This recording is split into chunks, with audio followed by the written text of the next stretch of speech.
প্রিয় শিক্ষার্থী, দেখবে বাংলাদেশ, শিখবে বাংলাদেশ, তবে তো আগাবে আমার সোনার বাংলাদেশ। আমি হচ্ছে তাই ফার্স্ট পেপার হচ্ছে তাই তোমাদেরকে এর আগে কয়েকটা ক্লাস দিছি। তো যারা ধারাবাহিকভাবে ক্লাসগুলো করবা, আজকে হচ্ছে যাই আরেকটা অঙ্ক করতেছি। এখানে হচ্ছে তো টোটাল আমি 7টা ক্লাস দিব। এটা হচ্ছে 3 নং, 4 নং অথবা 5, 6 যে কোনো নাম্বারে তোমরা পাইতে পারো। হিসেব বিজ্ঞান পরিস্থিতি যে চ্যাপ্টারটা ওইটা আজকে যেটা করতেছি ওটা হচ্ছে চট্টগ্রাম বোর্ড 2022 সালে আসছে। প্রশ্ন নং হচ্ছে যাই স্যার, মিন্টু বাদ আছে 2021 সালে 1 জানুয়ারি তারিখে নগদে 1,80,000 টাকা এবং 70,000 টাকা আসবাবপত্র এবং 60,000 টাকা ঋণ নিয়ে ব্যবসা আরম্ভ করেন। তার প্রাথমিক মূলধন হচ্ছে যায় এই টাকাটা 1,80,000, 70,000 আর হচ্ছে যায় 60,000 টাকা ঋণ নিয়ে ব্যবসা শুরু করেন। 2 তারিখে বলছে আশিকের নিকট থেকে পণ্য ক্রয় 25,000 টাকা। 7 তারিখ হচ্ছে যায় সোনালী ব্যাংক একটি চলতি হিসাব খোলা হলো 50,000 টাকা। 10 তারিখ হচ্ছে যায় ধারে 45,000 টাকায় একটি নতুন আলমারি ক্রয় করা হলো। 15 তারিখ তুহিনের নিকট নগদে পণ্য বিক্রয় 12,000 টাকা। 18 তারিখ আশিকের পাওনা পূর্ণ নিষ্পত্তিতে 24,000 টাকা প্রদান করা হলো। তার মানে আশিকের কাছ থেকে যে টাকাটা 2 তারিখে 25,000 টাকা পাইতো, তার মধ্যে হচ্ছে 24,000 টাকা পূর্ণ নিষ্পত্তিতে প্রদান করা হলো। 30 তারিখ বিনিয়োগের সুদ পাওয়া গেল 6,000 টাকা। ক মিন্টু ব্রাদার্সের প্রারম্ভিক মূলধনের পরিমাণ। এর আগের অঙ্কগুলোতে তোমরা অবশ্যই অনেকে আমার অঙ্কগুলো দেখছো, তারা প্রারম্ভিক মূলধনটা কীভাবে বের করে আমি তোমাদেরকে এর আগের অঙ্কতে দেখাই দিছি। গড় বিবরণ, বিস্তারিত টাকা, পরিমাণ টাকা। প্রারম্ভিক সম্পদ, প্রারম্ভিক সম্পদ কি নগদে যেটা নিয়ে আসছে 18,000 টাকা প্লাস 60,000 টাকা, যেটা 60,000 টাকা হচ্ছে যায় 1,80,000 আর প্লাস হচ্ছে যায় 60,000। এই দুইটা হচ্ছে যায় তার একবার ক্যাশ মূলধন, একটা হচ্ছে ঋণ স্বরূপ নিয়ে আসতে আর তার হচ্ছে নগদ টাকা। এই দুইটাকে হচ্ছে যায় 2,40,000 টাকা আসে। এছাড়া আর একটা জিনিস ও নিয়ে আসছে 70,000 টাকার আসবাবপত্র, ওইটা আলাদা লিখবে, লেখার পরে এখানে আসতে হচ্ছে যায় 3,10,000। এর মধ্যে হচ্ছে যায় যেহেতু 60,000 টাকা ঋণ স্বরূপ নিয়ে আসছে, ওইটা হচ্ছে যায় বাদ হবে, বাদ প্রারম্ভিক দায় ঋণ 60,000 টাকা, ওটা বাদ দিলে হচ্ছে যায় 2,50,000। এটাই হচ্ছে যায় তার প্রারম্ভিক মূলধন। প্রারম্ভিক মূলধন হচ্ছে যায় 2,50,000 টাকা। ঠিক আছে, খ নাম্বার প্রশ্নটা কি বলছে আমরা একটু প্রশ্নটা দেখব। বলছে যে 1 তারিখ, 2 তারিখ, 15 তারিখ এবং 18 তারিখের লেনদেনগুলোর জাবেদা দাখিলা দাও। ব্যাখ্যার প্রয়োজন নাই। অনেক সময় তারা লিখে দেয় যে ব্যাখ্যা দেওয়ার দরকার নেই, তখন তোমরা কোনো ব্যাখ্যা দেওয়ার প্রয়োজনে নেই, ব্যাখ্যা ছাড়া করবো, শুধু আমরা নর্মাল জাবেদাটা। তাহলে মিন্টু ব্রাদার্স জাবেদা দাখিলা খ নাম্বারটা দিবে। আর গড় করবা তারিখ বিবরণ, খতিয়ান পৃষ্ঠা, ডেবিট টাকা, ক্রেডিট টাকা। ডেবিট টাকা, ক্রেডিট টাকা দেওয়ার পরে তোমরা শুরু করবে, যেহেতু আমাদেরকে এখানে উল্লেখ করে দিছে 1, 2, 15, 18 তারিখ, তাহলে হচ্ছে 1 তারিখে নগদ টাকা 1,80,000 টাকা ওটা হচ্ছে যায়, আর হচ্ছে 7 হচ্ছে 60,000 টাকা। এই দুইটা তো আমরা ক্রয় করার সময় আমাদের টোটাল এখানে টাকা আসছে হচ্ছে 2,40,000। ওইটা লিখবে তোমরা নগদান হিসাব ডেবিট 2,40,000, আসবাবপত্র হিসাব ডেবিট 70,000। এই যে আসবাবপত্র এই যে এখানে 70,000 ছিল, ওইটা এই দুইটা হচ্ছে তার ডেবিটে আসবে। আর এটা যে ঋণ যেহেতু নিয়ে আসছে, ওইটা আবার দিতে হবে, পরিশোধ করতে হবে, ওইটা ঋণটা ক্রেডিট, ঋণ হিসাব ক্রেডিট।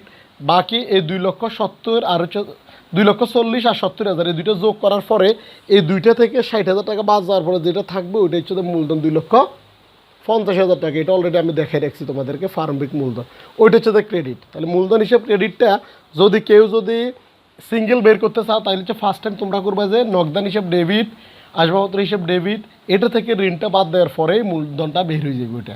তাহলে হচ্ছে মূলধন হিসাব 2,50,000 টাকা। 2 তারিখ প্রশ্নটা আমরা দেখবো, যেহেতু 2 তারিখ বলছে, 2 তারিখ বলছে যে আশিকের নিকট থেকে পণ্য ক্রয় 25,000 টাকা। তাহলে কার কাছ থেকে ক্রয় করছে? আশিকের কাছ থেকে।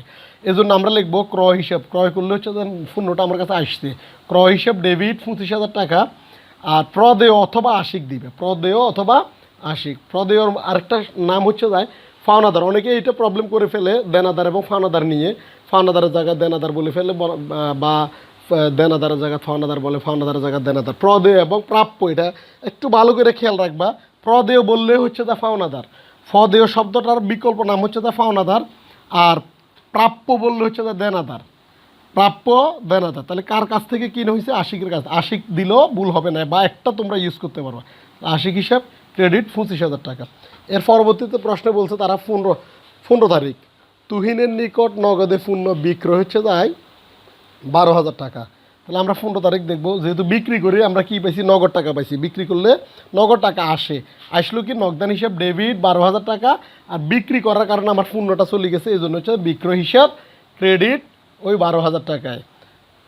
লাস্ট যে প্রশ্নটা ওইটা এখানে বলছে যে 18 তারিখের লেনদেনটি, 18 তারিখের কথা বলছে। 18 তারিখ বলছে যে আশিকের পাওনা, আশিকে যে টাকাটা পাইতো 25,000 টাকা, আশিকের ওই পূর্ণ নিষ্পত্তিতে 24,000 টাকা দেওয়া হলো।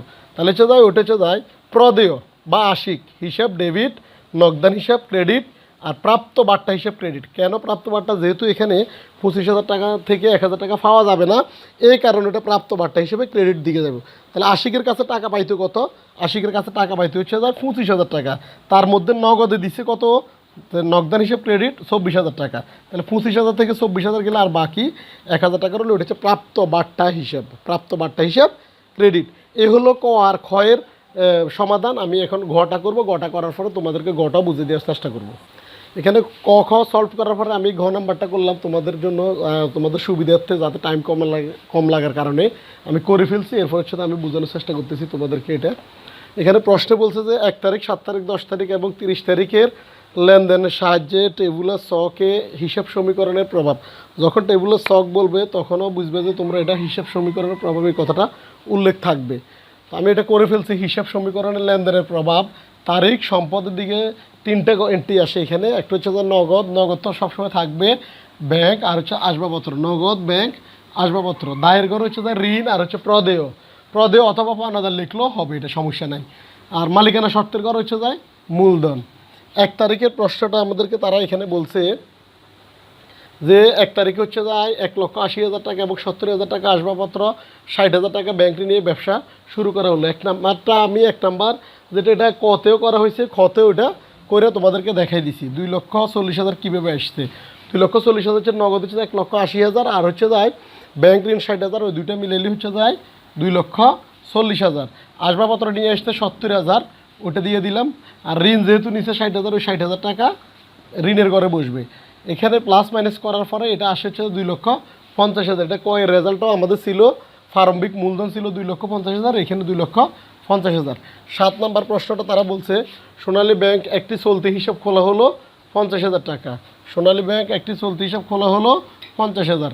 তাহলে হচ্ছে যায় যদি কোনো আমরা ব্যাংক হিসাব খুলি তাহলে হচ্ছে আমাদের নগদ টাকা কমবে এবং ব্যাংক টাকা বৃদ্ধি পাবে।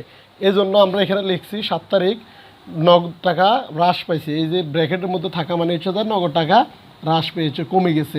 ওই টাকাটা ব্যাংকে গেছে, ব্যাংক বৃদ্ধি পাইছে, 50,000 টাকা ব্যাংক বৃদ্ধিছে। আর অন্য জায়গাগুলো তোমরা এমনি খালি টাইনা দিবে একটু। 10 তারিখ বলছে দাঁড়ে 45,000 টাকা একটি নতুন আলমারি ক্রয় করা হলো। দাঁড়ে 45,000 টাকা একটি নতুন আলমারি ক্রয়, তার মানে হচ্ছে যদি আলমারি হয় ওটা কিন্তু আসবাবপত্র, আসবাবপত্র বৃদ্ধি পাইছে। এই জন্য হচ্ছে আমরা 10 তারিখ দিয়ে আসবাবপত্র বৃদ্ধি পাইছে। আর হচ্ছে যেহেতু ধারে বলছে এটা হচ্ছে প্রদেয়, ওকে দিতে হবে, পাওনাদারকে ওই টাকা দিতে হবে, এই জন্য প্রদেয়ের ঘরে বসবে দুইটা। আর একটা বিষয় একটু খেয়াল রাখবা, এই যখন তোমরা টেবুলার ছক সমীকরণের প্রভাব করবা, প্রত্যেকটা এন্ট্রি 2বার ট্রান্সফার অবশ্যই হবে। দেখো যতগুলো এন্ট্রি দেখতেছো সবগুলো 2বার করেই ট্রান্সফার হয়েছে, ঠিক আছে। প্রথমটা হয়তো ক্যালকুলেশন করার পরে ওইটাও 2বার ট্রান্সফার হয়েছে, এটা 10 তারিখটাও সেম 2বার ট্রান্সফার। এরপর 30 তারিখ বলছে বিনিয়োগের সুদ পাওয়া গেল 6,000 টাকা। বিনিয়োগ থেকে যে জায়গায় বিনিয়োগ করা হয়েছে ওই জায়গায় বিনিয়োগের সুদ পাওয়া গেল হচ্ছে যায় 6,000 টাকা। তাহলে আমার নগদ টাকা বৃদ্ধি পেয়েছে, বিনিয়োগ থেকে টাকাটা আসার কারণে আমার নগদ টাকা বৃদ্ধি পেয়েছে, নগদের ঘরে বাড়বে, মালিকানা শর্ত বৃদ্ধি পেয়েছে, দুইটা বৃদ্ধি পেয়েছে। এরপরে সর্বশেষ যে কাজটা করবে তোমরা, নগদের ব্র্যাকেটেরটা শুধু মাইনাস করবে। এখানে 2,40,000 আর হচ্ছে যায় 6,000 টাকা যোগ করবে, করে 50,000 টাকা বাদ দিলে আর থাকে 1,96,000 টাকা। এই 1,96,000 টাকা এটা বসে রাখবা। আর এখানে 50,000 টাকা নামছে, 50,000 বসাইবা। এখানে 70,000 আর হচ্ছে 45,000, দুইটা মিলে হচ্ছে 1,15,000। এই তিনটা যোগ করলে হচ্ছে 3,61,000 টাকা। তাহলে হচ্ছে আমাদের সম্পদের সাইড হচ্ছে 3,61,000। আমরা এখন দায় মালিকানা সত্ত্বটা করব। দায়ের দিকে ঋণের ঘর হচ্ছে 60,000, পদেয়ের ঘর হচ্ছে 45,000, আর মূলধনের ঘর হচ্ছে 2,56,000। টোটাল এই তিনটা যোগফল হচ্ছে 3,61,000 টাকা। তোমরা এইভাবে অঙ্কগুলো করবা। আমার প্রত্যেকটা পর্ব এইভাবে আমি 7টা পর্ব করব। 7টা পর্ব যদি তোমরা দেখো, তোমরা 3 নং অথবা 4 নং বা 6 নং এই যে কোনো একটা জায়গায় তোমরা পাইবে, এটা থেকে 10 মার্ক তোমরা কনফার্ম করতে পারবা। তো এখানে 7টা হয়তো সর্বোচ্চ 10-11 মিনিট করে ভিডিওগুলো, এগুলো তোমরা ভালো করে দেখার চেষ্টা করবে। আর অবশ্যই যারা আমার চ্যানেলটিকে সাবস্ক্রাইব করছো তাদেরকে অসংখ্য ধন্যবাদ। যারা এখন আমার চ্যানেলটিকে সাবস্ক্রাইব করে নাই, অবশ্যই আমার চ্যানেলটিকে সাবস্ক্রাইব করে দিবে। আসসালামু আলাইকুম। কয় মিনিট